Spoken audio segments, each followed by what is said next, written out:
of it before we start actual session.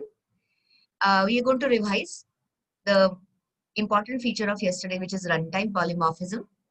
We'll be talking about rules regarding method overriding. And then I will start with inheritance polymorphism related topic. One I want to show you is a covariance. So I've just talked about it, that there is something called as covariant return type. Today I'll be giving you more on this. Yesterday we saw, rather I'll take this first.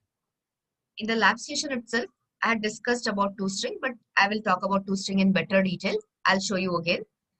Then there is a very interesting concept in Java called as annotations.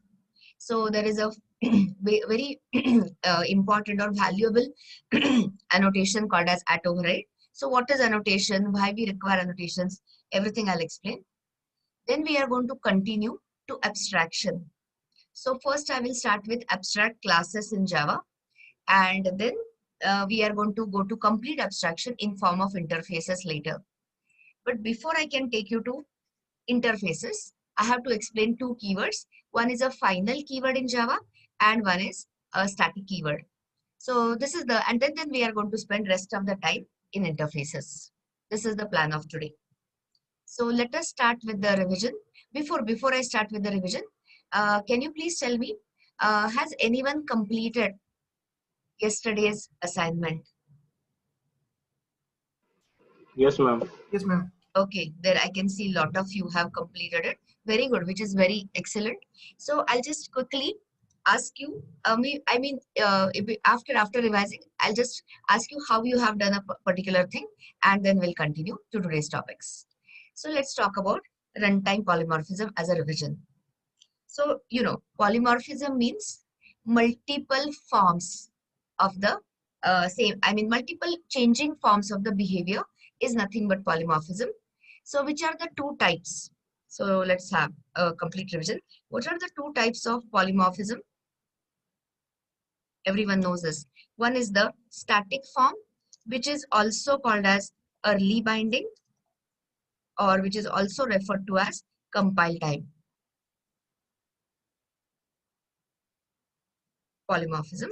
And if you want to achieve it, you use overloading, method overloading, right? So what are the rules regarding overloaded methods? So first of all, I'll not write everything. Overloaded methods can exist within the same class also, or they can also exist in a superclass and subclass. But when you want to overload, when you say that this is a correct form of method overloading, the method name should be same. The signature argument list must be different, unique, and the return type is not considered for overloaded methods. Return type is ignored by compiler. So the purpose of this is, again, reusability. Suppose you want to add 2 bytes or add 2 integers or add 2 double values. In that case, yes, correct, Preeti. So here, if instead of writing different methods, add double, add float, add short, you can just write add method and change the signature. So that is the with the same interface, that is same method, you can achieve different results. So that is the gist of, that is the summary of your compile time polymorphism. But which is more important, which is truly object oriented, that is what is decided by the type of the object, is the other category, which is your runtime polymorphism. So this is the one it is more than important, more important than your static form of polymorphism. So this is also called as dynamic method dispatch. So which form of the method to be used for execution, to be used for dispatch means to be used for execution, is decided late by the JVM. So the whole term is also called as dynamic method dispatch, or your familiar term is late binding. Okay, so when you say late binding, this is detected by, so runtime, so detected by the JVM, or resolved by, I should say. the method binding is resolved by JVM. So what are the important statements? How do you achieve runtime polymorphism? You achieve it using method overriding. Okay. So what are the rules regarding method overriding? Here, I'll just copy. So first of all, when you say overridden method and overriding method, just a second, I'll just stop my WhatsApp. Okay, so whenever we are talking about overridden method and overriding method, overridden must exist in the superclass, overriding form exists in the subclass. Superclass is your parent class, subclass is your child class. So in method overriding, in the rules, you have method name has to be the same, but the signature also must be the same.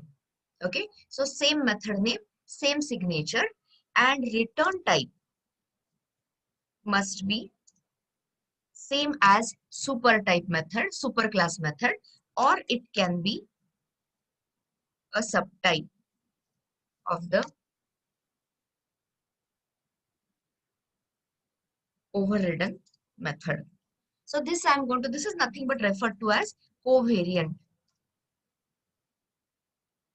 return type. So in a minute, I will show you the example. First, let us revise and then I'll show you the example. So here you must have a same method name. The argument list must be the same and return type must be the same. This was allowed till, this was supported till Java 1.5, but after JDK 1.5 they have also said that your overriding method subclass version can contain the return subtype of the overridden method. Without example it is little hard to understand, so why don't you look at the example immediately. So here in yesterday's help I have given you, I'll open that. In the readmes, inheritance and polymorphism. So you can simply search for covariance.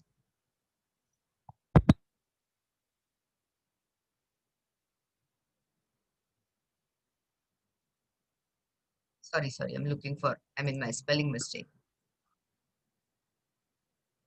So here, these are the rules. Everything I already listed. So I'll give you a minute. Please take a look at it.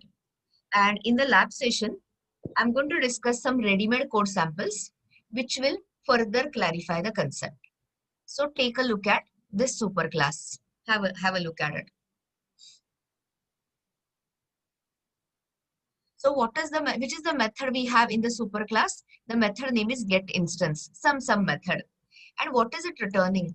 It is returning class's instance, its own instance. Okay. Now, this is your superclass. And suppose this is my subclass, class B extends A. So what are the valid? This is the overriding form. And I will talk about it. All the methods in Java are implicitly virtual. So this is definitely the overriding form. So when I say get instance, can you see this? The method name is the same. The argument list is the same. Both of them are not having any arguments. So can you tell me what are the valid return types? It can return A as before, but it can also return the subtype. What is subclass subtype of A? B. So it can return either A or B. So if it is returning B, it is called as covariant return type. And when I show you some cloning based example, I'm going to show you cloning in Java later, not now. But the point is at that time we will use this covariance. But in the today's lab session, I'm going to give you some ready-made examples to solve. And that time your covariance will be even better, even clearer. So I'll repeat the statement. The return type of the overriding subclass version can be same as super type or it can be the subtype. So what is the subtype of A? B. So I can have either B or A. So if you are returning the subtype, it is called as the covariant type. Will be definitely discussed in more detail. So we'll talk about it so that you will have a better clarity. So this is what I meant. Now tell me, are there any rules regarding the scope? Scope means access specifier. Is there any rule regarding access specifiers? Answer is yes. Can you tell me rule, anyone? What is the rule regarding overriding form of the method? Yes, you can answer this one, Pooja. Yeah, correct, Sujit. So it is either same or wider is the correct answer. So here the rule is, I'll state it in a formal words. Overriding form of the method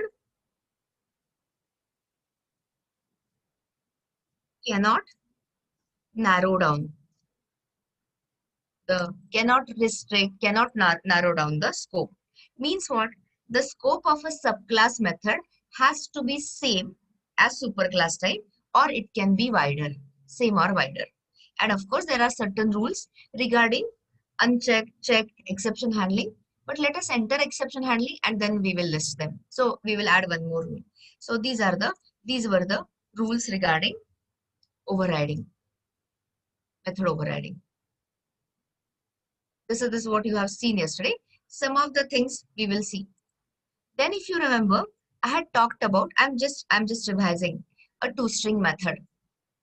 In core Java, there are 5 very important methods which you have to understand inside out. So these 5 methods are first one is toString, equals, hash code, compare, and compare to. Because so many things revolve around these methods. So let us start with the first one. Let me ask you questions. You please tell me because we have looked at it yesterday. So if anyone asks you, what is toString? Simple question, simple answer. So what is your answer? Is it what is it? It's a method. It's no. I'm starting even before that. I'm not asking what it returns. So you answer simple. It is a method of object class.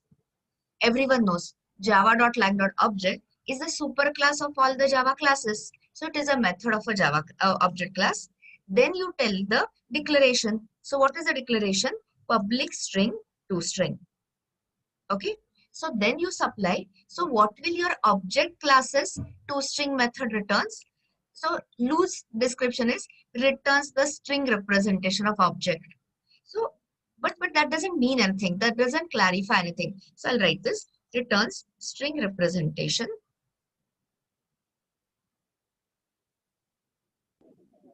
of object. But you tell me honestly, you don't understand things. So you should specify what is exactly it is going to return. So if you don't override object class as toString method, what it returns is fully qualified class name. Everyone knows the concept of a fully qualified class name, package name, sub package name, whatever, and the class name. And then there is an @ symbol. And what they print, what they display is the hash code value. So that brings you to the next question. What is hash code? So this hash code is some internal representation of address. So don't worry about what is that internal representation because it may not be the exact address, but that is something like address of where your object is sitting. So answer this. Listen to this. Suppose you have got a, because you know, when you apply to code, it becomes so easy. Suppose I have said student is equal to new student. Okay. And I have added this. So student has a name, first name, student has a last name, and what details. I don't remember exact sequence. So suppose if you have not overridden the toString, student class has not overridden the toString, and if you say SOP, S dot toString. So can you tell me what will be the output of this line? I'm telling you, you have not yet overridden the toString. So what will be the output? The fully qualified class name of a student. So suppose you have added it in com.cdac.core.student @ some address, hex form of address, hex representation of address. But if you ask us, that is not what we want. If I want to store the student details in some data file or database, or send it to the server, I would like to find actual details, that is student's first name and a last name, year of passing, marks, whatever subjects he's taken, whatever fees he's paid. So all the student details. So how to replace, listen to this, how to replace This inherited form, this hash code printing, hash code returning version by the actual details? Answer is, you already know the answer. So how do you replace this? It is nothing but overriding. So simply override toString. So famous question. What is the need? Why? What is the reason of overriding the toString? So standard question, standard answer. To replace the hash code or address returning version by actual details of the object. So if you want to achieve that, this is what we do. So we stick to the standard form, which is your toString, and then you override it as per your requirement. So this is also used this is also used extensively in debugging. So whenever we do debugging and all, if you have overridden toString, it becomes very easy to find out what are the actual state, what is the actual state of the object. Actual details of the object means the state. So the state of the student can be student's name, marks obtained, fees, address. So all that can be returned. So this is what we had talked about toString. You remember I had asked you a question. So I'll ask you the question again. Instead of saying SOP system.out.println s.toString, I can also write system.out.println s, and it will internally call it will internally evaluate, or same thing it will do, SOP s.toString. You remember I had asked you this question. I had also given you wait a second, Sonali. I'm just into the middle of this thing. So remember your question. I'm asking you a question yesterday, homework question, reading related question. So has anyone tried to find out why when you say system.out.println any object reference, how come it ends up calling the toString? So tell me, has anyone tried it? Otherwise, I'll show you. So answer quickly. So I don't get any yes. So that means you have not yet tried it. So let me show you. Is the question clear? Question is clear or not? When you say system.out.println and pass any object reference, it could be student reference, it could be faculty reference, it could be your employee manager, it ends up calling the toString. So here answer I had already told you, it is in the Java docs. So please focus here. I'm opening the API docs. By the way, yesterday I had shared immediately the link for downloading Java docs. Somebody wanted it. I think Govind wanted it. So here, one of you wanted it. I don't remember the name, please. So here, listen to this. So all the answers are in, you are using system.out.println. So focus here. What is the type of out? It is print stream. So I'm taking you to print stream.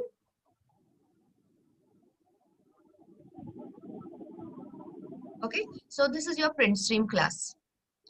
Now, which is the method we are using? You can find the same answer from print also, println also. But I had used println, so I'm showing you println. Can you see this? These are the overloaded methods. So it is overloaded to print a boolean, character, character array, etc. But if you see, look at this. I had taken you till this yesterday. So here there is a overloaded version which can accept the object type of a reference. So first question, focus here. Answer this. What is it I'm passing here is the student type of reference. So why there is no compiler error, guys? Why there is no compiler error? Because student is an object. So when it is accepting object type of reference, I can pass student, customer, what is it called?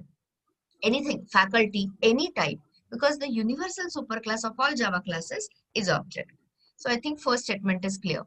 So now we have to read this carefully. So it says prints an object and terminates line, but that doesn't tell anything. So please read this carefully.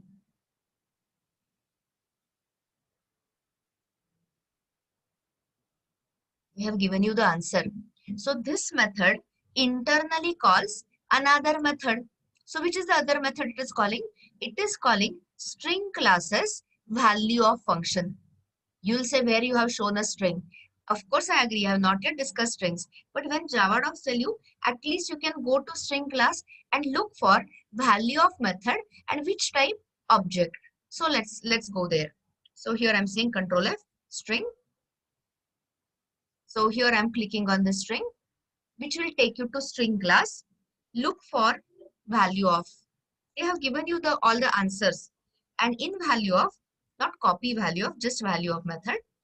So here also these are all overloaded methods. And if you see towards the end, you will find your matching object version. And now read this carefully.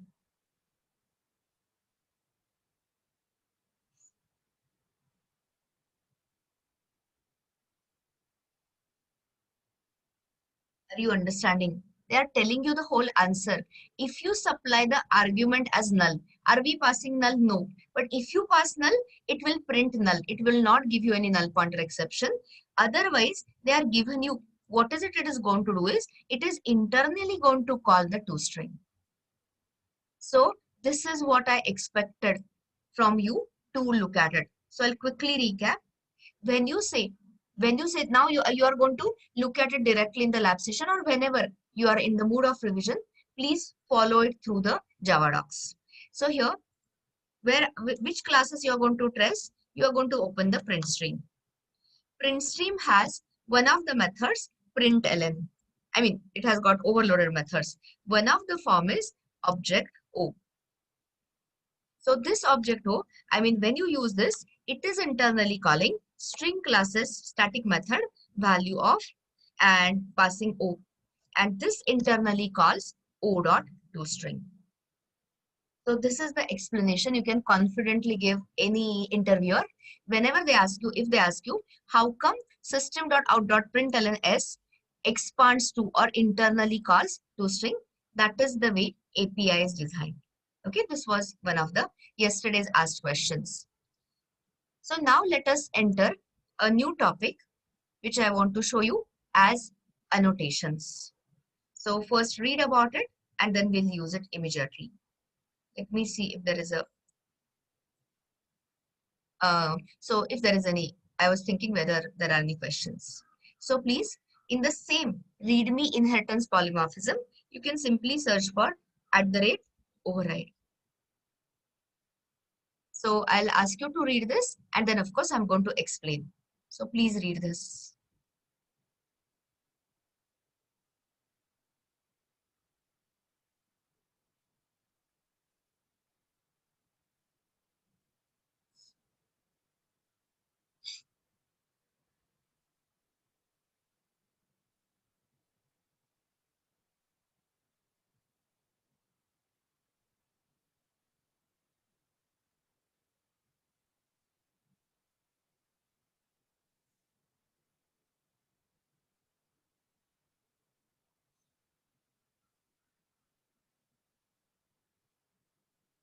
So I hope you have finished reading this. And I'll ask you a question. I mean, unrelated, and it's not unrelated exactly, but on a different note. Everyone knows a spell checker utility. Yes or no? I mean, you should be knowing. So suppose you are forming a mail, you are drafting a mail to your boss or to your whatever. You don't want to end up writing the mail which is full of spelling mistakes. Okay? So answer this. Using spell checker, is it in your drafting the mail, drafting the document, drafting your CV, resume that is it compulsory or is it optional? I'm asking you a question. I'm telling you that it has a connection. Of course, optional. Nobody forces you that you have to use a spell checker, right? But is it recommended or not recommended? Recommended. 100% recommended. You don't want to send somebody a message or mail or document which is full of spelling mistakes. So this is an analogy. So now come to the annotations. Annotations, you are going to see annotations in core Java also, in J2EE, enterprise Java also. So I'm not talking about J2EE annotations. Let us focus on core Java annotations. So take a look at this. What is an annotation? They are similar to, in Angular, you are going to look at decorators. In Python, we have decorators. So annotations are equivalent to that. So what is annotation? It is a metadata. Metadata means what? More information. Meant for whom? Meant for either Java compiler, or it could be a more information to your Java runtime. In short, it is the more information meant for Java tools. It is not for programmer. It is the programmer giving more information to the data about data. So more information basically. So here we listen to this. Java annotation is a tag which is representing this metadata. So where all you can find annotations in Java, you can find it at a class level. So before the class definition, let me take you to servlets and all. I'll show you. There is a class level annotation. You can have the annotation, which is a tag, before the interface, before methods, before data members. So annotations can come before classes at the class level, interface level, field level, as well as method level. And what is it? It is a metadata, additional information, which is going to be used by your Java tools. Okay. In advanced Java, you will see in AWP, you have finished XML, right? You have covered XML? Yes. Okay. So, so you know, if you see in advanced Java, we are going to use, there are two approaches, you know. You can supply the information to your web server, either writing tons of XML tags, lot of XML tags, but generally Java programmers are very lazy. So instead of remembering all those tons of XML tags, 20 or 40 of XML tags, the whole thing can be reduced by one annotation. So let us reach advanced Java and you'll definitely appreciate annotations. So it is a very classic approach. Entire your Spring framework or your Hibernate framework or servlets, I'm going to largely take using annotations, which is a alternative to XML. Okay, but we are not there. So I have to tell you something which is in core Java. So which are the core Java annotations? These are some examples. You will see later. Annotations are nothing but internally implemented as interfaces. But since I have not taken interface, I can't tell you much more. So here, what is any annotation starts with @ and then followed by the name of the annotation. So here, everything I explain with the Java docs. So why not this? So if you just go to this particular frame and Control F, search for override. So you will look at, you'll come to this and you'll find that this is the annotation of the type override. And read this carefully. The same thing, whatever I'm taken is taken from Java docs. Indicates, okay, anyway, first you read this.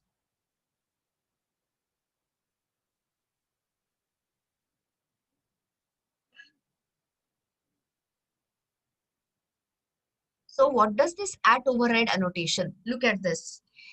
This you won't understand. I'm going to take a separate session on Java annotations. So at that time, you'll understand. This is telling you that this @override is a method level annotation.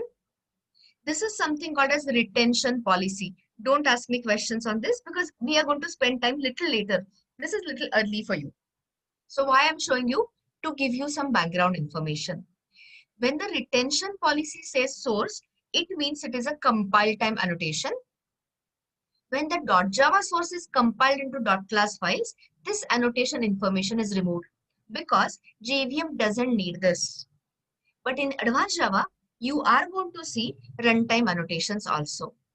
Now coming to the point. Here it starts with @ and it indicates that whatever is the method you are writing after that is intended to override the method declaration in some super type. So let me give it in a simple English. Sorry, not this. Here, I've written the similar thing. So read it quickly with me. @override. What is it? It is the annotation meant for Java compiler. Is it at a class level? Is it a method level? Is it a field level? Or is it a interface level annotation? It is a method level annotation. What's the meaning of method level? it is going to come before the method definition. So is it mandatory? 100% not. Where we had written yesterday at override, but still method overriding was working. So it is optional, but 100% recommended. This is where I'm giving you the analogy of a spell checker. Spell checker is for your own good, so that you won't send somebody a document which is full of spelling errors. In the similar manner, when you use at override annotation, you are telling compiler that whatever follows is the overriding form of a method. So what are the rules of method overriding? Same method name, same argument list, return type same or a subtype. The scope should be same or wider. So all the checks will be done automatically by the compiler, including private, static, and final methods cannot be overridden because they are not virtual. So all these rules are checked by whom? By compiler. And if you have not followed any particular rule, what will you have? Will you get a compiler error or will you get a runtime error? Respond to this, please. Yes, annotations make life easier. Absolutely correct. This one, Rohit. 100% correct, Pratiksha. It is detected at a compile time.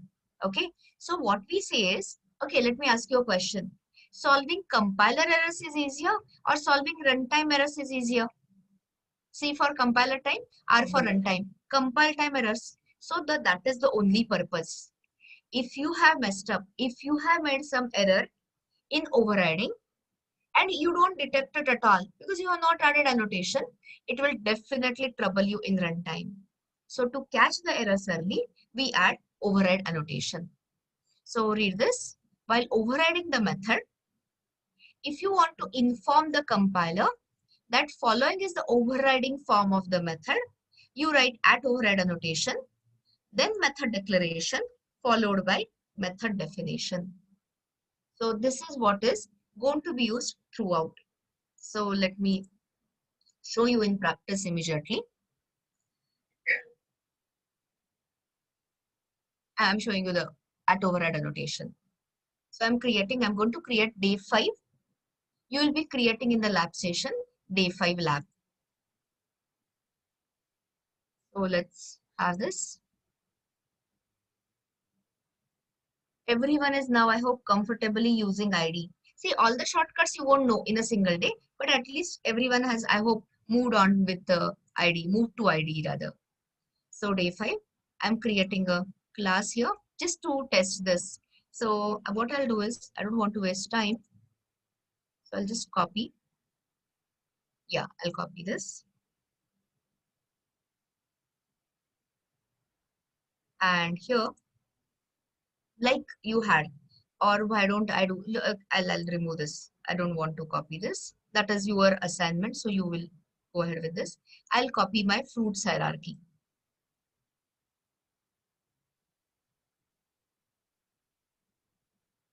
So here, see this. This is your method. Which is the method here?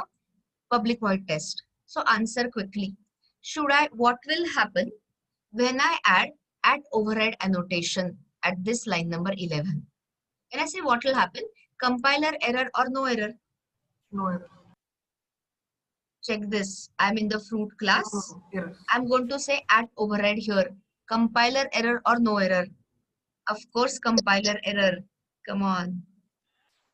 Error. Why compiler error?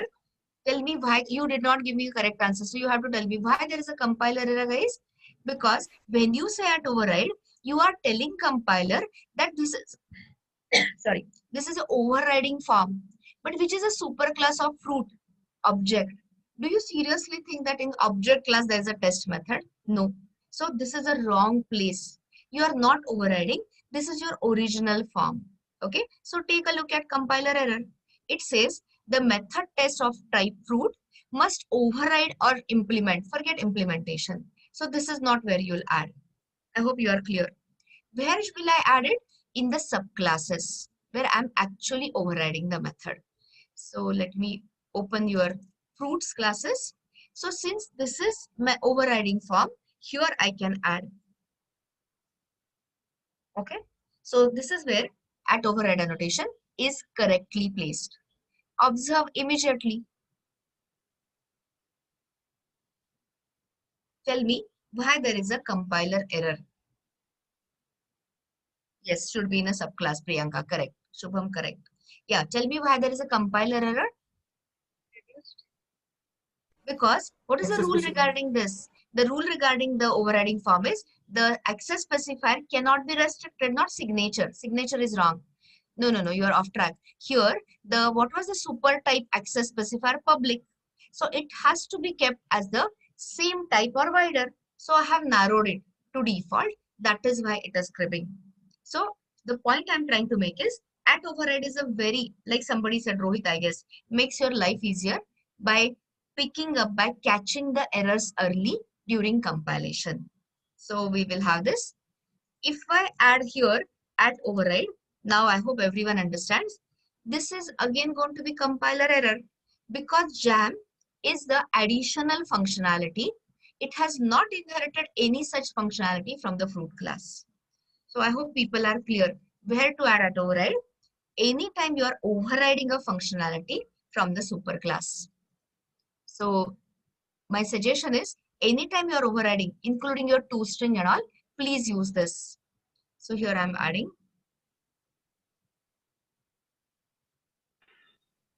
that override annotation, and here also we are going to use lot of annotations actually in more often in your enterprise Java.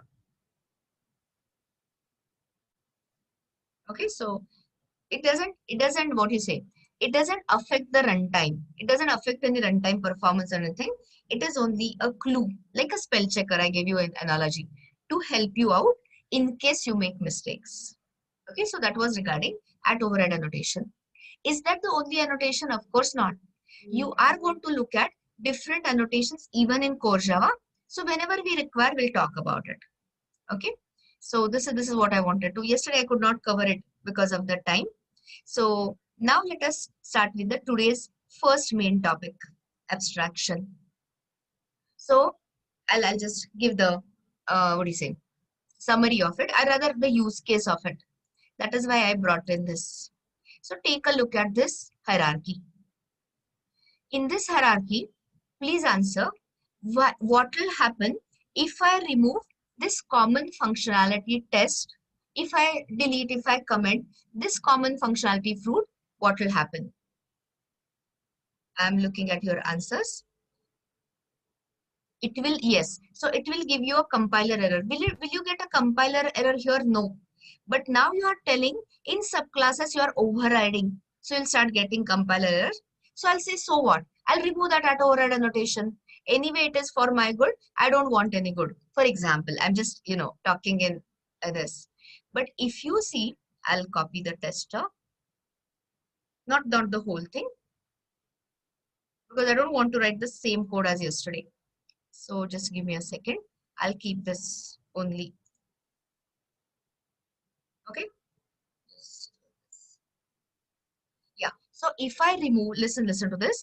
If I comment this, what will happen to our tester in the fruit basket class, which had that array based functionality and all of that? The moment I try to do this, if f is not equal to null f dot test, you know the statement Java compiler goes by the type of the reference. This line will get a compiler error. So you'll say we know the solution. You will have to do the instance of checking and then do the downcasting. But such a additional code. So that is why, what is it I want? I want to keep the common functionality, common between all the fruits. I have this test as a common functionality. So common functionality should be added in the superclass. But sitting in the superclass, I don't have a single idea about how it is going to test. I'll explain the same point with reference to your assignment, with respect to your assignment. So I'll open the assignment text. Take a look at this. So here, if you go to the superclass, which is the superclass you have created, employee. I hope everyone has created employee. And all employees currently only two categories, manager and a worker. Manager also needs to have the compute net salary. Worker also needs to compute the net salary. So this is the common functionality. So where should I declare? Where should I add this common functionality? In the super class. So in your yesterday's version, I hope you have added compute net salary method in the super class. Yes or no is the this. I hope you have added, right? But now see the problem. The problem is I'm forced to add the common functionality in the super class, but I don't know at the time of recruitment, if I just say employee, I don't know his salary computation formula. So I had given you a shortcut, simply return 0. Okay. But this is such a ugly solution. So what is it we do? When in the super class, when in the parent class, you want to declare the functionality, but you don't know anything. You don't have any idea about definition. We enter abstraction. So what is abstraction? Abstraction is only supplying with the user common interface, common ways of accessing the functionality, but the implementation is all hidden. Implementation is left to the subclasses. So if I ask you in C++, what is the solution to abstraction here? Pure virtual functions. But now in Java, there's no virtual keyword. So there is no concept of a pure virtual. There is no syntax for the pure virtual function. Instead, we have a keyword, and that keyword name is abstract. So first read about all this, and then in 5 minutes, we can apply the abstraction. So in my same README inheritance polymorphism, I have talked about abstraction. Okay, so I'll highlight and read only that much.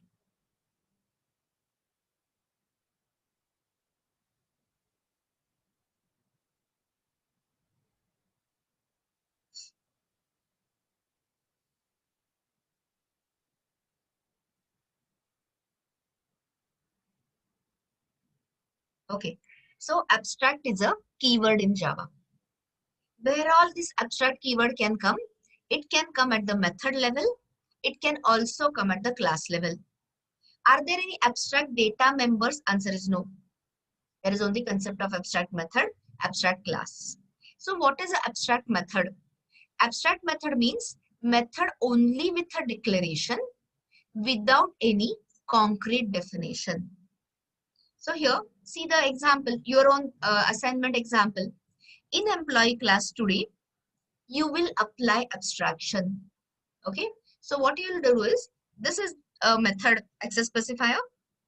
This is your modifier, which tells the compiler, don't expect any definition. So what is the syntax? You have the full declaration with abstract keyword terminated by semicolon without adding any concrete definition. So I hope the syntax of abstract method is clear. You just add the complete declaration and without the any definition. Of course, there has to be an abstract keyword. Okay, so this is what is equivalent to your pure virtual function. So let me check your understanding. What will happen? I'll write it so that question will be in front of you.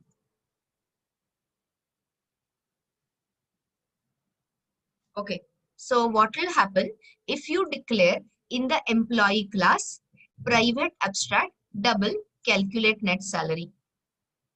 Okay, Ravi, I looked at it. I'm switching. Stopping my video. Okay, here. Tell me, if you write this, what will happen is the question being asked. Compile time error. Compile time error. You're absolutely right. Why it is compile time error? Anyone? Because abstract method should be declared in child class. Sorry, should be implemented in child. Okay, a better answer, better formed answer. You are right, but I'll just rephrase your answer. So private methods cannot be overridden. Okay, so private methods, why they cannot be overridden? What is method overriding? Method overriding means you are inheriting some version and that you want to replace. Okay, so private methods are not visible in the subclasses, cannot be overridden. You remember I keep saying private, final, static methods cannot be overridden. Okay, so private method means cannot be overridden. And what is the meaning of abstract? Abstract methods must be overridden. Otherwise, what is the use? They are useless. So if you write this wrong combination, like one of you, so many said, it will be detected. Most of the errors are caught at the Java compilation time. So you'll definitely get a Java compiler error. Even when you say final and abstract or static and abstract method, you will definitely get private, final, and static methods cannot be overridden. And abstract methods means they have to be implemented. They have to be overridden. So you will get a compiler error. Okay, so that is the first point. Next one. This you know already, but still you read.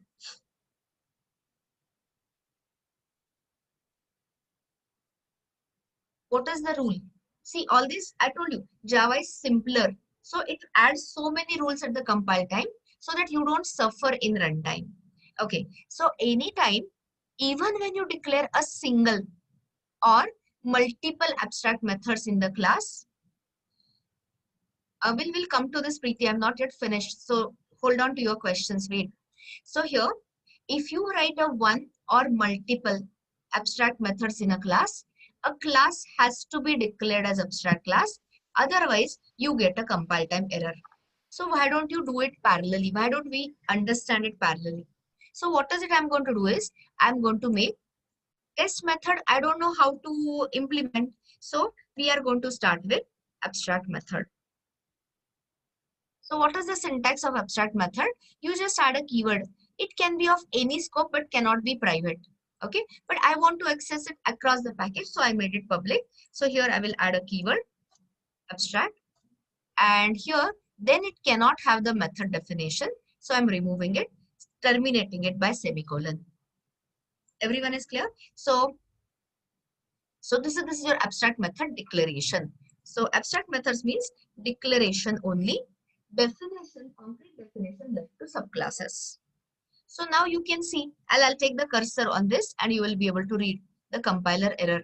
It tells you so clearly, abstract method test in type fruit can only be defined in abstract class. So what is the rule they are telling you? Anytime you declare a single or multiple abstract methods, a class has to be declared as the abstract class. Okay, so this is the next point. Read the point after that. So what is the main important rule? Abstract classes cannot be instantiated. Why they cannot be instantiated? If Java, C++, whatever, was allowing the instance, the object creation, anyone can go ahead and call the abstract method, and then there is no body, there is no definition, so will be a fatal error.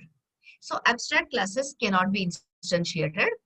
And now read the second part of the statement. But you can definitely create the abstract class, abstract superclass reference to refer to concrete subclass objects. So take a look at the example. With example, things become so easy. So today you are going to make your employee class as abstract, because you don't know how to compute the net salary in your employee class.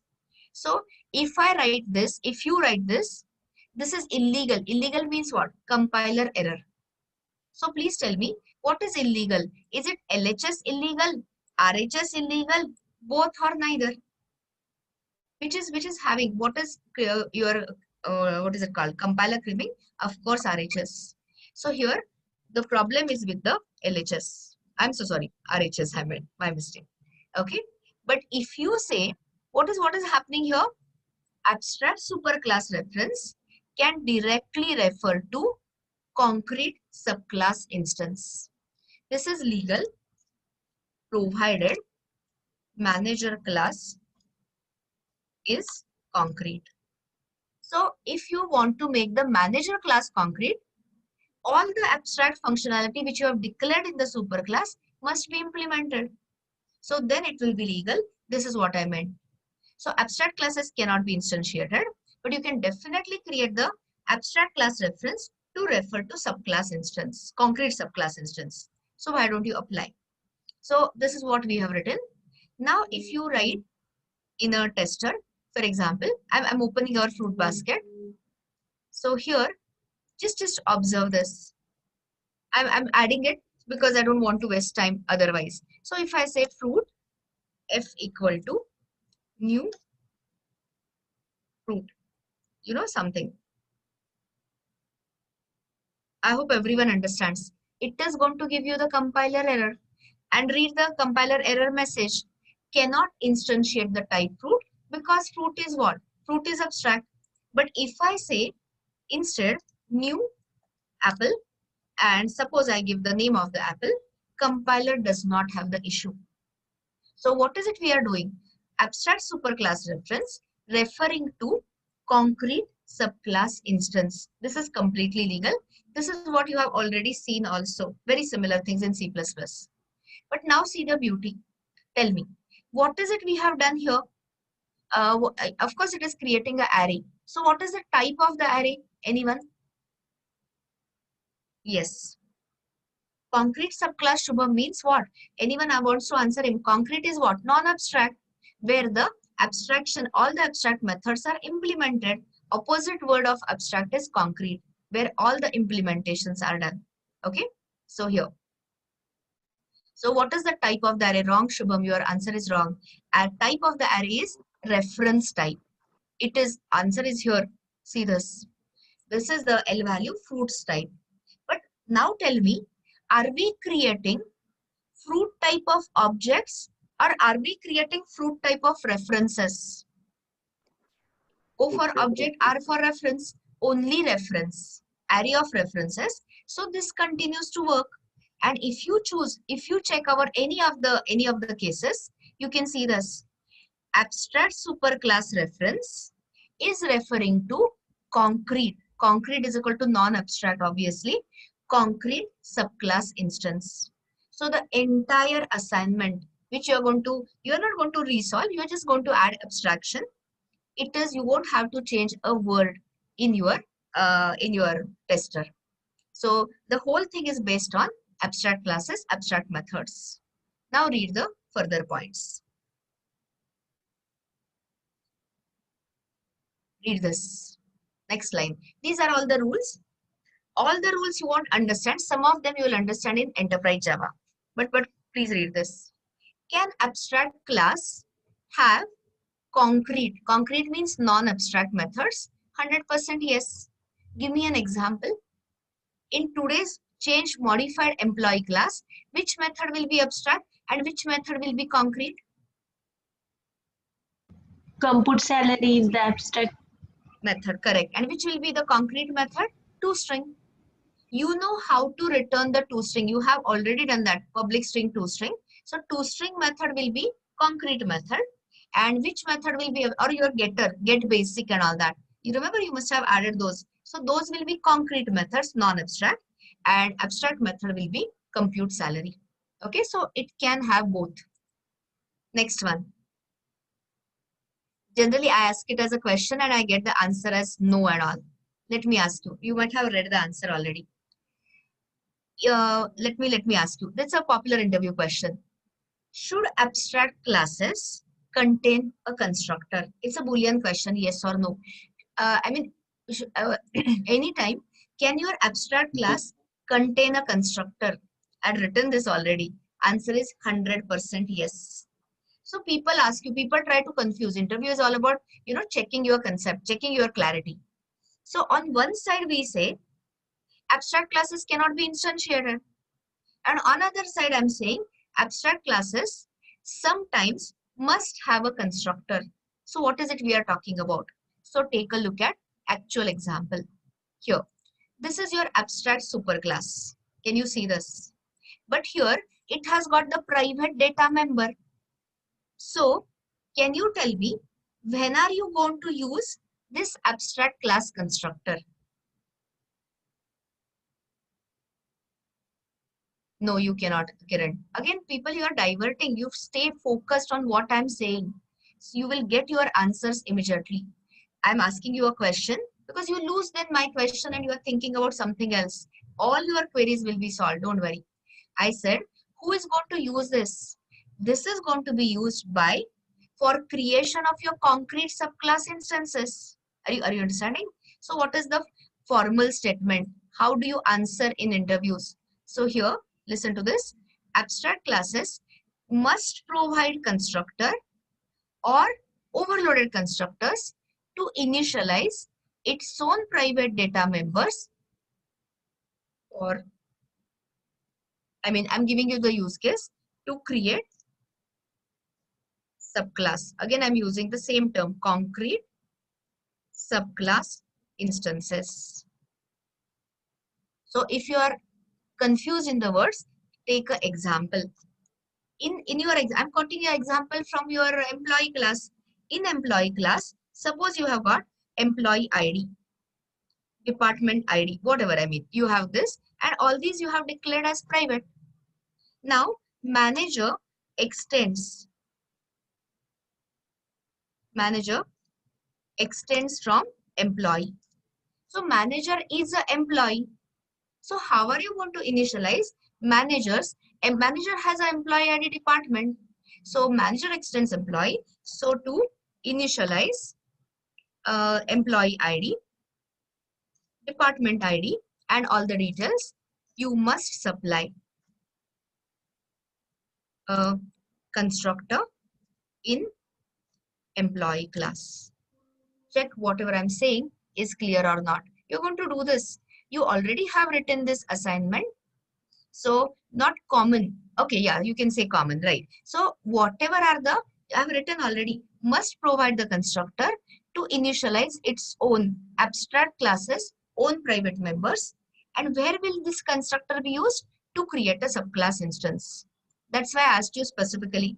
Answer this. In which all cases this constructor will be used?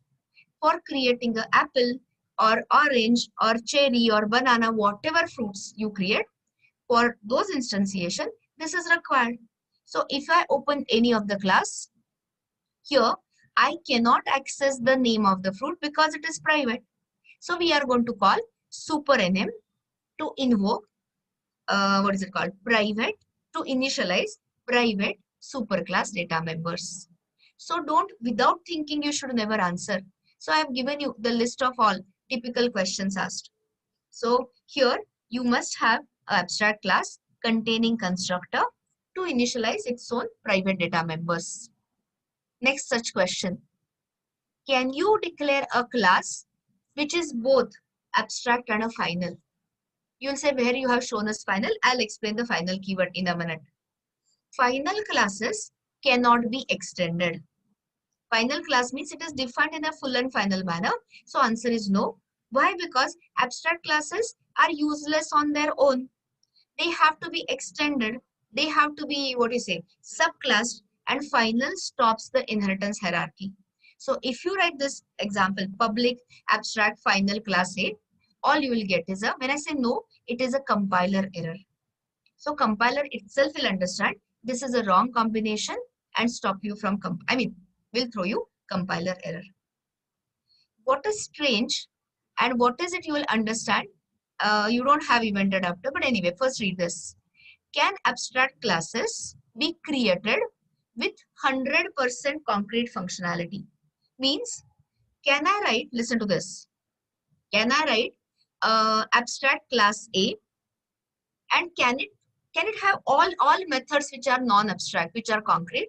In Java, it is possible. So it is a good use case. Like this is ahead of time. So if you had in your contents, you don't have GUI programming. Earlier means some 3-4 years away before, we used to have Swing programming, AWT programming and all that. So there is a concept of event adapter, but don't worry. In enterprise Java, the backbone of advanced Java is servlets. So you are going to see a class called as HTTP servlet there. And this is like a server side web component, like how you have in PHP's different web components, or your JavaScript you have. So in Angular, you have. So in Java, you have HTTP servlet, and HTTP servlet is a class which is an abstract class but contains full 100% concrete functionality. So here you definitely feel confused. What is the point? So let me read servlet programming, which is the first topic of your advanced Java. And then I'll tell you, this is why this pattern is maintained. But if any interviewer asks you all these questions, you should know the answers. So let's do a quick recap. Answer me. Where all abstract keyword can come? Which all places abstract keyword can come? One is method, one is a class. The moment you declare one or multiple methods in a class, and if you don't declare a class as abstract class, what will you get is a compiler error. Okay, so you have to, the moment you have a single abstract functionality, you must declare the class as an abstract class with a keyword. Next one. Can you declare a class which is both abstract and final? No. Can you declare a method which is static and abstract, or final and abstract, or private and abstract? Answer is no. Because these are 180 degrees opposite concepts. Private, static, and final methods cannot be overridden. And whereas abstract methods must be overridden in the subclasses. Okay, otherwise what will happen is, I mean, they are otherwise useless. So compiler will throw you out. Next thing. Can an abstract class contain a constructor? What is the use case? When it will be used for? Can you create an abstract class instance? No. So what will it be used for? It will be used in creating concrete subclass instance. So if you have got in abstract class some private members, who is going to initialize those private members? The abstract superclass constructor, and that will be used to create the subclass instance. And then I said, can abstract class contain concrete methods also? Answer is yes. So what are we talking about? Are we talking about full abstraction or partial abstraction? Complete abstraction or partial? Partial is the correct answer. Wait for interfaces and you will see 100% abstraction. So we start with abstract class and then we go to interfaces for enjoying or for understanding complete abstraction. Next one. Can you declare a class as an abstract with zero abstract functionality? Answer is yes. And whenever I come to the use case, HTTP servlet basically, HTTP programming, web programming, at that time, I'll explain the significance.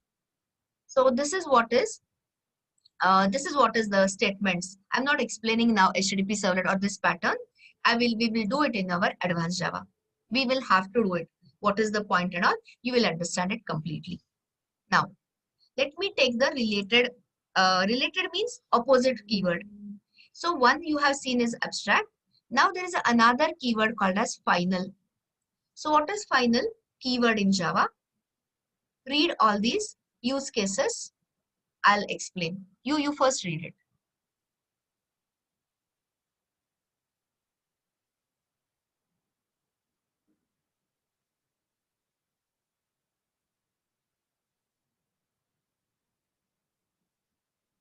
Read it first completely.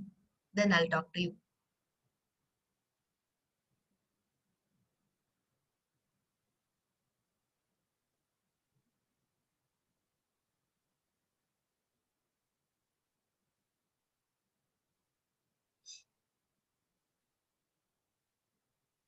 Okay, so let's start solving it part by part.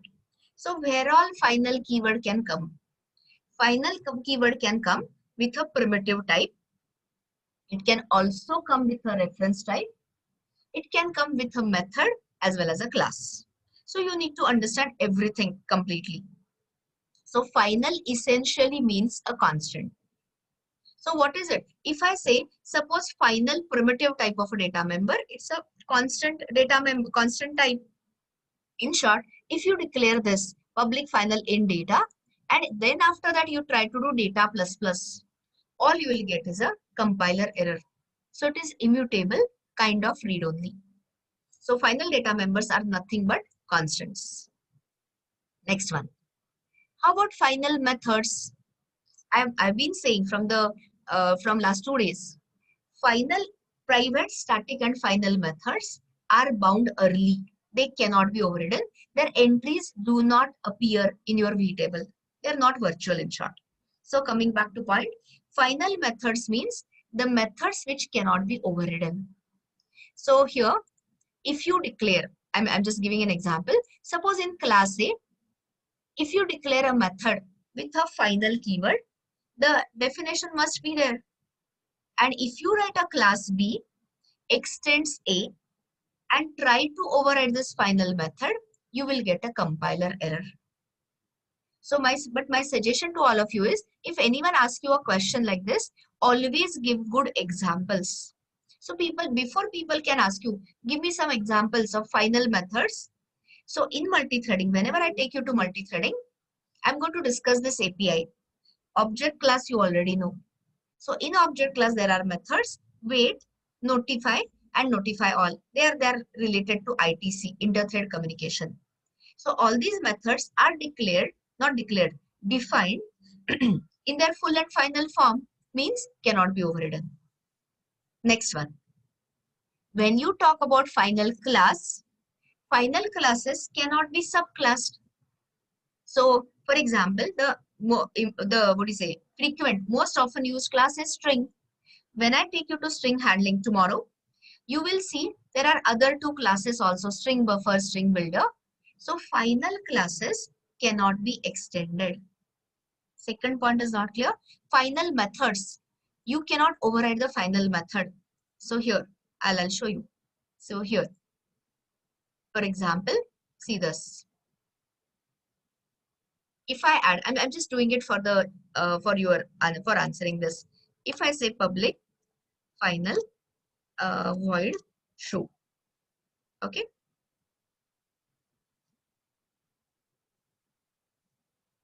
Okay, so I have declared this. I have defined this method. You know, abstract method, abstract class can contain this. And now, which method must be overridden and which method cannot be overridden? Answer this quickly, whoever had a doubt. Which method cannot be overridden? Show method. Which method must be overridden? Test method. But so if you try to do, see this. I'm saying, I'm going to the subclass and I'm doing this. Even without writing @override annotation, compiler is smart. So if I say this in whatever, what is that? Apples. Show method, it will not allow, read the error message. It tells you cannot override the final method from a fruit. So it is a very easy concept. Final methods cannot be overridden. Read my description. I've written everything here. So if you have any method defined in its full and final form, you cannot change it further. Is it clear? Somebody had asked a question, point 2 and all. So final methods not allowed to be overridden. Below override? I did not understand your question, Swati. So ask me a clearer question. Next one. First, let me finish the topic, guys, and then you ask your questions. Final class. The moment you declare a class with public final or whatever, final class A, and you try to extend it, all you will get is a compiler error. So what are some good examples of final classes in Java? String, string buffer, string builder. So as an example, if I write this, what will happen? Answer this. Public class myString extends string. And I write this definition. Answer this. What will happen? All you will get is a compiler error. All these checks are done at the compilation level. So as you said correctly, as you answered correctly, all you will get is a JavaC error because final classes cannot be extended further. Now the last one. Like how we have a final primitive type, meaning constant, final reference is also a constant reference. What it means is references cannot contain now a different value. So first let me remove this keyword and tell me what will happen now. So solve this. Can I say employee class is suppose abstract? I don't care. It can be abstract, it can be not abstract. Don't worry about that. Can I write this first of all? Answer is yes. Upcasting. Employee type of reference can refer to manager. So later, can I reassign? I have not written final. So can I say E equal to new worker? Answer is yes. There won't be any compiler error. Worker is an employee, so I can assign it. But the moment you say final, what is the meaning of final reference? The value of the reference cannot be changed. So now, what is it E holding currently? Address of your manager object. And if you try to reassign it to anything else, forget worker, even if you say E equal to new manager, 100% you will get a compiler error. So final references means the references cannot be reassigned. If you try to reassign, as said always, you will get a compiler error. So this was regarding your abstract and the final keyword. So I wanted to, you will say they are exactly opposite. So that was the point, to differentiate between the two. Okay. So be clear with abstract keyword, where all it can come, abstract methods, abstract classes. And where all final keyword can come is, final can come add data members. Yes, like constant keyword, but it has more meaning. I've given everything, so you should be able to relate. So constant is only typically be used for data members, reference type, but here it can come with the method also as well as classes also. So this is the complete description of your final and abstract keyword. I cannot take you to full abstraction using interfaces because there is one more keyword. You will say we know static keyword, but I want to explain it completely and then we can enter your, interfaces. So like how I discussed final and abstract, I want to discuss a static keyword and then we want to enter complete abstraction using interfaces. So let me just open the README.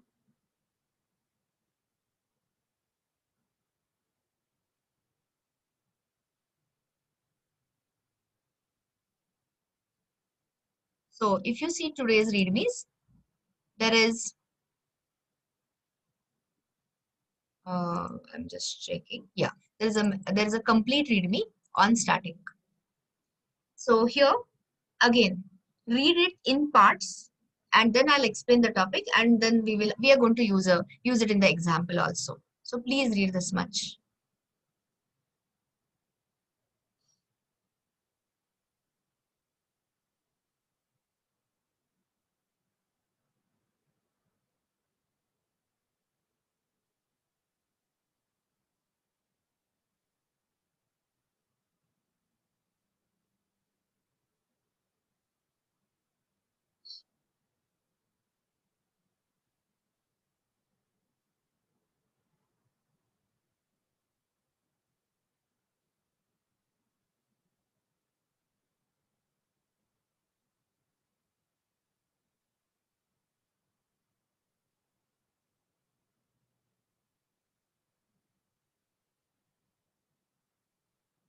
Okay, so let us start understanding. There are 5 different places where a static keyword can appear in Java. So first I'm showing you static data members. So when I add a static keyword next to the data member, what it means is what I'm trying to explain. So here I'll follow the same things. So whenever you declare any static members, they are nothing but class variables. So memory for the static data members is allocated exactly once. When? During the class loading time. So answer this question. If I create a student class and I create 20 student objects, how many times class will be loaded? One time or 20 times? One time. Exactly once. So if you create some static data members within a student class, it is going to be memory allocated exactly once, and when? During class loading time. So when I show you in detail class loader architecture, I can discuss this in a better detail, but currently understand. Listen to this. If your student class has student PRN number, marks obtained, and an address and a name, So will you create these as static data members or non-static data members? You just have to say static or non-static. Of course, non-static. Why? Because when you say static, only one copy is created, which is shared across all the objects. But different students are going to have different PRN numbers, different marks, different addresses, different names. So you cannot make such members as static. But if I say, listen to the use case. If I say, I will not assign the student IDs, let it follow like your MySQL auto increment. You know MySQL auto increment, the constraint for the table. So if I say, we'll start assigning, student IDs from in the manner 1, 2, 3, 4. So the first student who gets the admission should be given the ID as 1, then 2, and likewise. So how will you make this? How will you give me this functionality? You understood my question. I'm not sure whether you understood me. I said, no, Nidhi, static ID is wrong answer. Here, I'll repeat my question. Instead of taking the student IDs, student roll number from the user, from the input as a user, I want you to generate it. So one of you has said, you will make the ID, student ID as static. Correct or not? Wrong answer. Because every student must have a different ID. So that is why I'm not accepting your answer. But you can generate a static ID counter, ID generator, because this generator needs a one copy. You can initialize it with 1 or 100 or whatever. And when in your constructor of the student class, what will be the one statement? This dot ID is equal to ID counter plus plus. Are you understanding? So this is how you can definitely use the static members. This was just a use case. So now follow me. For ID counter, if you declare this ID generator ID counter, memory will be allocated only once at the class loading time. This ID counter, will it be saved on the object heap? Of course not, because this is created even before objects are created. So where it is created in a special memory area, which is nothing but your method area. So what is the name of the method area in Java 8 onwards? Metaspace. So where are the static data members? Memory allocated in the method area along with the loaded class definition. Where are instance variables memory allocated? Answer this. You have three options: stack, heap, or method area. Stack. Instance variables are memory allocated in the heap. Where are method local variables memory allocated? Stack. So are you able to differentiate? Local variables memory allocated on the stack. Instance variables memory allocated on the heap. And the static variables, static data members, memory allocated exactly once during the class loading time in the method area. So differentiated properly. Next one. How many copies are made? One copy. So if I declare a ID counter in the student class, one copy will be shared across all the students. Okay. And next question. The local variables which you declare within a method are by default uninitialized. But instance variables are default initialized. Static variables are also initialized. So listen to this. If I write only this much, can you tell me what will be the value of the ID counter, please? 0. Default value of integer is what? 0. So it will be initialized to the default value. If you have a Boolean, the value assigned will be false. If you have a static reference type of a variable, default value assigned will be null. So this is what I mean by the static data members. Okay. So this is what you have to keep in front of you. And later, let me see. Just give me a second.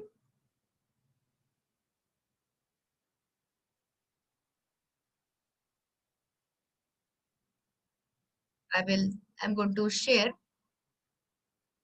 one diagram with you, which you will of course go through. So here, but I'm going to take it in the lab session because that time you will have things in front of you and you can understand. So I'm just trying to differentiate between three different types of variables, which are method local variables, instance variables, which are nothing but non-static data members, and static variables, and we will differentiate it. So where they are memory allocated, what is the total lifetime they have, everything we'll discuss in the lab session. But it is very interesting to look at it because it immediately gives you clarity what is happening where, okay, and becomes easy for understanding the concepts. So coming back, this was your first use case, first usage of static keyword. Now read the next one and I'll explain. You first read it.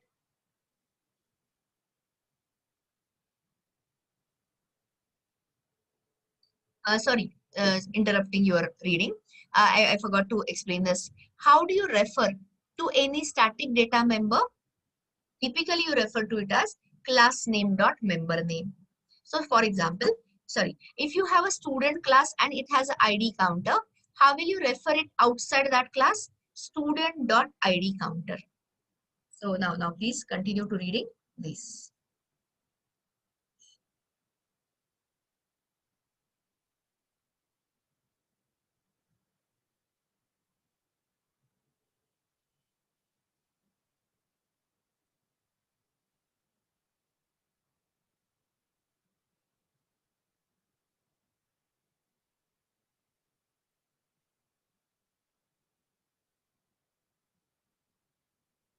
Okay, let me start explaining.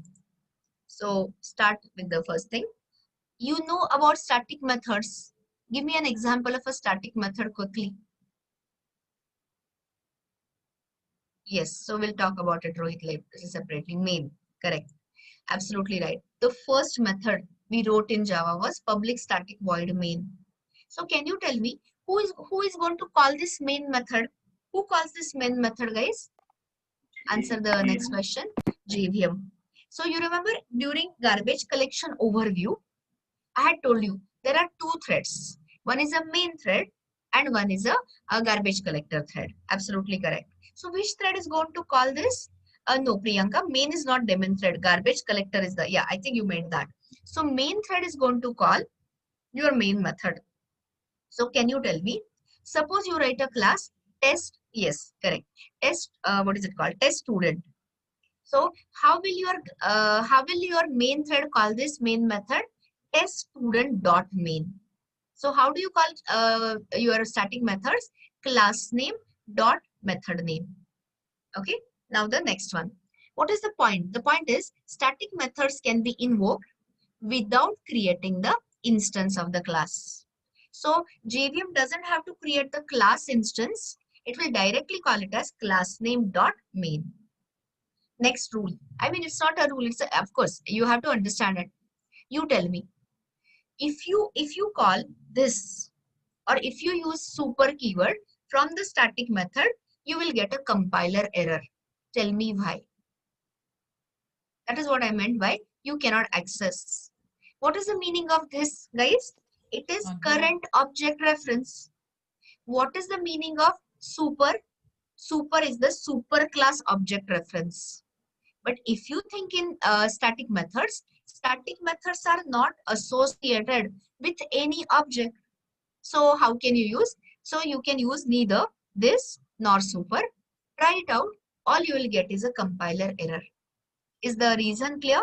Because this refers to current object reference. Static methods do not belong to any object. Super means is the super class object reference. There is no object related. So you cannot use it. Now these are, I have given the answers. Otherwise, sometimes I get wrong answers. So here, first one. Can static method directly access other static members? When I say member, please understand it can be a data member, it can be a method also. Answer is yes.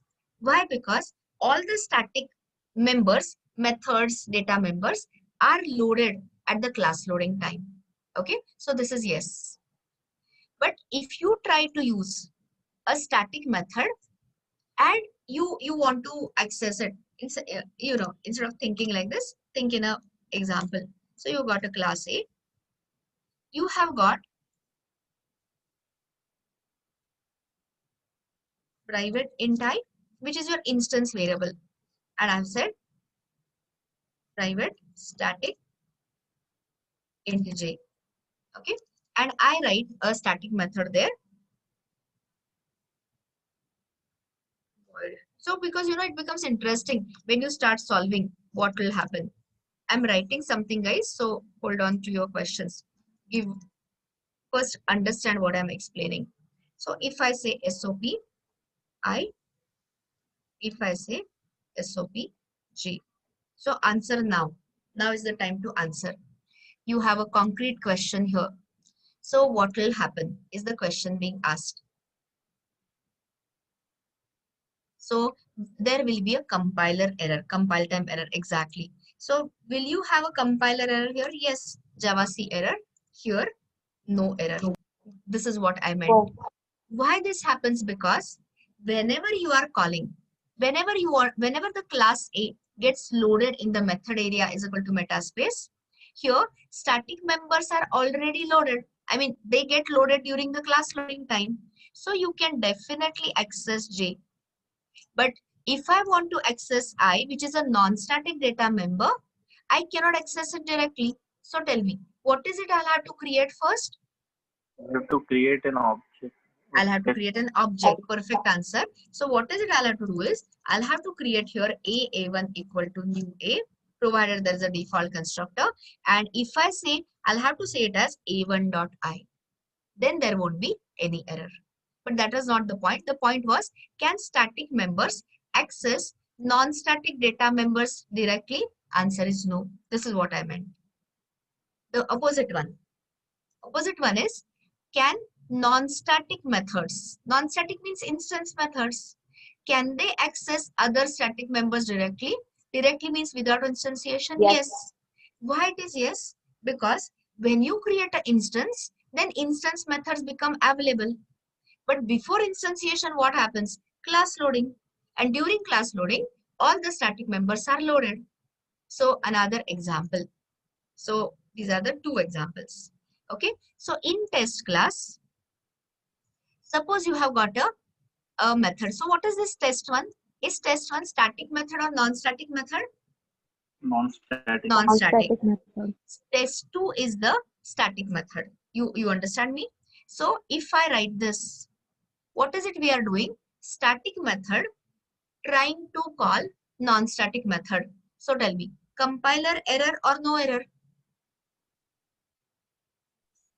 Will there be a compiler error or no error? No error. Why? Because this static context is already loaded. Okay.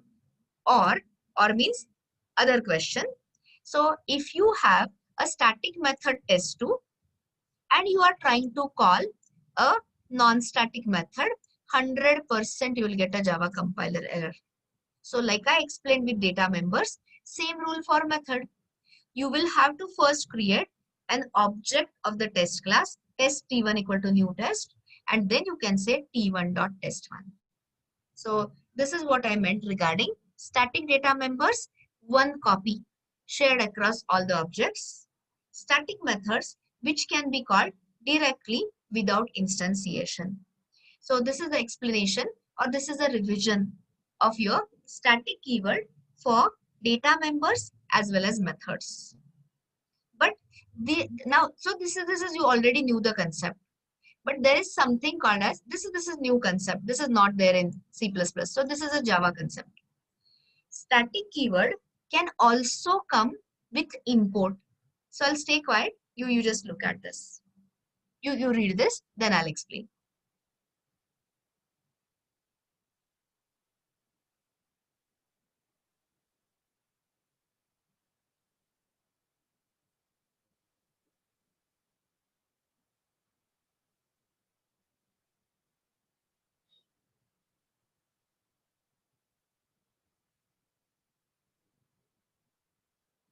So let's start solving it.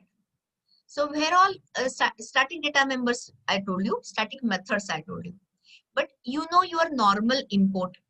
So when you say import keyword, you are importing not a package. You never import a package, you import the classes from a package, right? So let me ask you, if I say, listen to the question, if I say import java.util.star, what does that star mean? Anyone? All All class. All the classes, interfaces, enums, whatever is in java.util package. You don't know interfaces, you don't know enums. So let us accept your answer. All the classes from that package I can access. But now see the beauty. Beauty in the sense, this is a very good shortcut. If you say after import, you add a static keyword. Okay, so import static. And here, read this. Can you tell me, what is this which I have highlighted? It is a fully qualified class name of a system class. So you start with a fully qualified class name. And when I say star, can anyone guess what is the meaning of star here? Yeah, but not only all. Pratiksha, I need more. All? Static No. member. All All static members, not classes, Priyanka. All static members. Read, I have given you the answer here. So you can directly access all static members of the system class.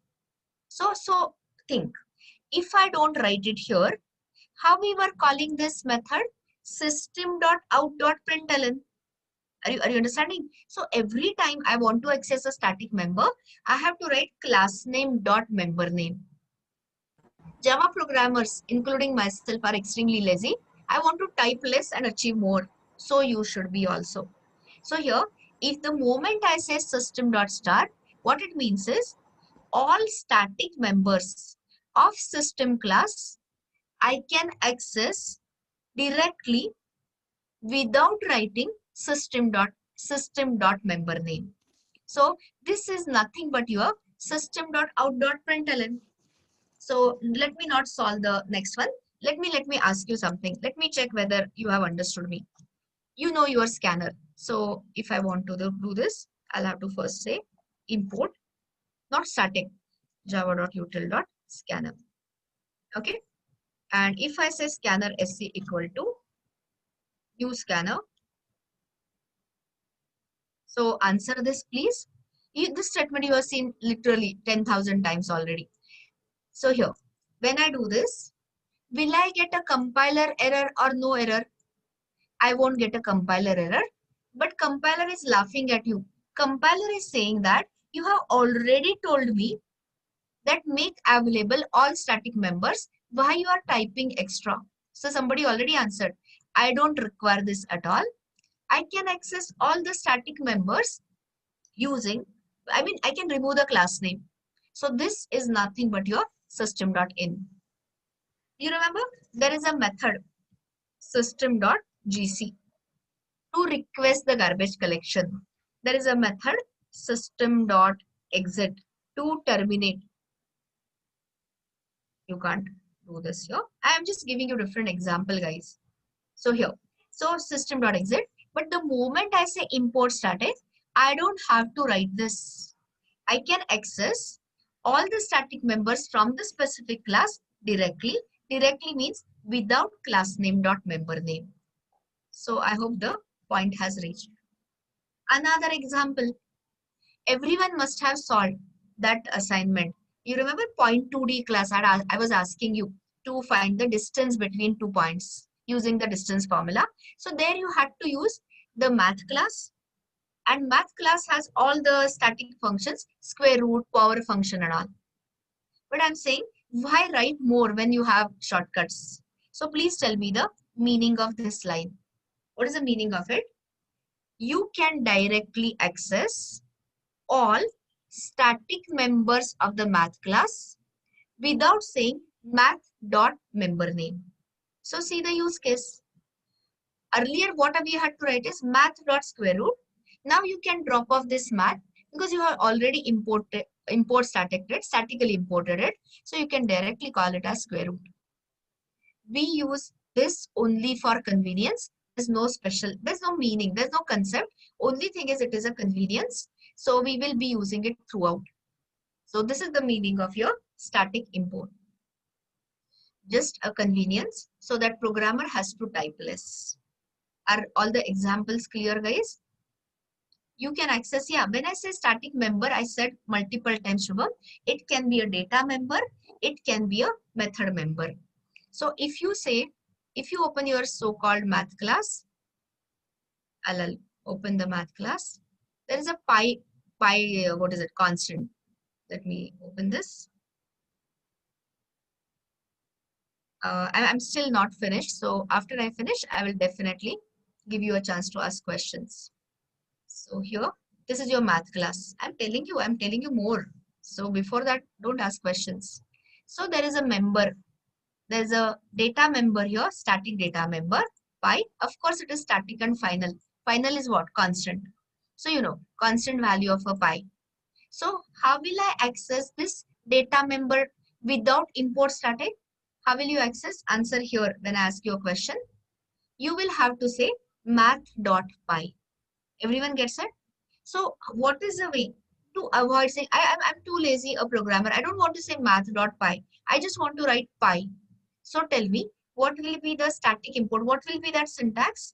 So don't do by memory or something. Understanding. So you will have to say, anyone wants to say import static is the starting point. Tell me further, import static. What will follow? Fully qualified name, java.lang.math.py. Or if you want to say all, you can say import static java.lang.math.star. And that is a super convenient thing. Otherwise, everywhere, yes, you can say import static java.lang.math. Math is M is uppercase, it's a class name. Or you can simply say math.py import static. That will also suffice. So this was the meaning of your another usage of your what is it called, static keyword. But now what I'm telling you is very important.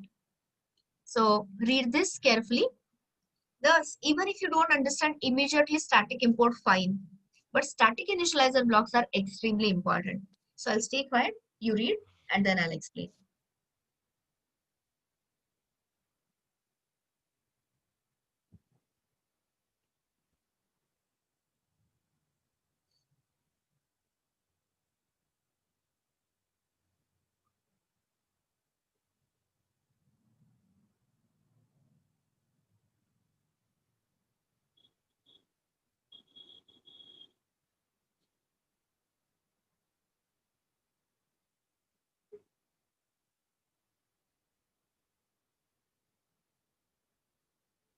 Okay, so let me start explaining. Before I explain this, I'll just recap. Where all static keyword can come, you have static data members where one copy is shared across multiple objects of the same class. Static data members are memory allocated once during class loading time in the method area. Over. Then we talked about static methods, which can be called without instantiation. How do we call static methods? Class name dot method name. But if you add import static syntax, you can directly call them via method names. So this is so import static was also covered. Now what I'm saying is this static keyword can also come at a block level. So there are two types of blocks. One is basically static initializer block, and the other one is non-static initializer block. So don't worry about that. What is more important is static initializer block. So first question, where does this static initializer block come? Java is 100% encapsulated language, fully encapsulated language. So be it a data member, be it static data member, non-static data member, be it your main method, static methods, non-static methods, be it your initializer blocks, they will all be within the class. Only thing which is outside the class is your import statements and the package statements. Nothing is outside the class. Coming back. So where will this static initializer block will appear? Inside the class definition. The name itself is static initializer. So let's start solving. So what is the syntax? Syntax is, I'm going to show you an example in maybe after break looks like. So here is the static keyword. And this is your block syntax. So first question, can you have only a single static initializer block or can you have multiple? Answer is multiple static initializer blocks are possible. But typically, if you are a sane as in sensible programmer, it is legal but not recommended. You don't require multiple static initializer block. But if anyone asks you, is it possible? Will compiler give you error? Answer is no. Legal means no compiler error. Okay, now focus here. If you write any code in a static initializer block, how many times static initializer block gets called? Answer is exactly once. We are going to confirm all these statements, so don't worry, I'm not just talking about it. So static initializer block is called exactly once. Who will call it? The JVM's class loader. So loose answer is JVM. Correct answer is, precise answer is JVM's class loader. And when? During class loading time. So anytime you are loading, you means JVM is loading, class loader is loading your class information in the method area. At that time, after the class is loaded, it is going to look for static initializer blocks because there can be multiple, and it is going to execute. So first question you should have is, where I'm going to use it? What is the use case? There are two usages. So the first usage is, if you have got static data members, if you got multiple static data members and you want to give them some initial value. So best way, recommended way is initialize them from the static initializer block. So first use case is very easy to initialize all static data members. I'll talk in example. Suppose in our ISCSD, in our institute, we have given the range of student PRN numbers, our IDs, from let's say 100 onwards. In short, I want to initialize my ID generator, ID counter to 100. So what is the one way? One way out is here. I can directly say wherever I define public static int ID counter equal to 100, and I can keep incrementing. But if you ask me or any Java professional, they will say that it's not the best way of doing it. Where should you initialize the static data members from? Answer is via static initializer block. So if you have got any static data member and you want to initialize, use the initializer block. With example, it will be clearer. But the I won't say more, but the other use case is very interesting. See this. How many times static initializer block is going to get called? I'll ask you in numbers. I'll ask you in numbers. Imagine in student class, you have added a static initializer block and you have created 20 student objects. So please tell me, how many times static initializer block will be called and how many times constructor will be called? I'm asking you two questions. I have to mix up. How many times static initializer block? Exactly once. How many times constructor will be called? 20 times, because that is where you are creating an instance. So understand the numbers. So because it is called exactly once, do you know about singleton pattern? Have you heard about singleton in C++? Okay, so what is the meaning of singleton? Somebody saying yes, somebody saying no. Okay, forget it. So I'll take it as no. Don't worry. So singleton means one single instance of the class should be maintained in the entire application. So I'm going to show you design patterns in Java. So at that time, singleton, factory methods, factory pattern, template patterns, MVC. So many we are going to discuss. So at that time, you will see applying singleton pattern becomes so easy with a static initializer block. I'll just create one instance of it from the static initializer block to supply singleton functionality. If you don't know it, ignore it. Let me come to design patterns in Java, where I'll show you the example where we will create our singleton. And in Enterprise Java, J2E stands for Java, Enterprise Edition, Advanced Java. You will see in your web applications, server-side applications, you will have to load Hibernate framework. You might have to load a Spring, not might have to, you will have to load Spring Boot framework. And trust me on this, these Hibernate frameworks, Spring frameworks are very big, huge frameworks. So you don't want to load it multiple times. You just want to load it once. So at that time also, you can use static initializer block. See, unfortunately, I'm giving you examples which are ahead of time. So whenever we reach that particular topic, I'll tell you that this is what I meant. Okay. So currently be easy on that. Static initializer blocks are called exactly once, and you can use them to initialize all static members, static data members. Also, you can call any functionality which you want to call exactly once. So any jobs you have exactly once to be done, you can push it in the static initializer block. So these are the use cases. So now see I'm stopping. I'm giving you a break in a minute. But static initializer blocks cannot directly access non-static data members. So whom they will access? They can only access static members directly. When I say static members, I'm repeating myself. I mean static data member as well as static method. So member means either one. It can be data member, it can be method. Rule is the same. So this is what, I mean, looking at time, we are having our first break here.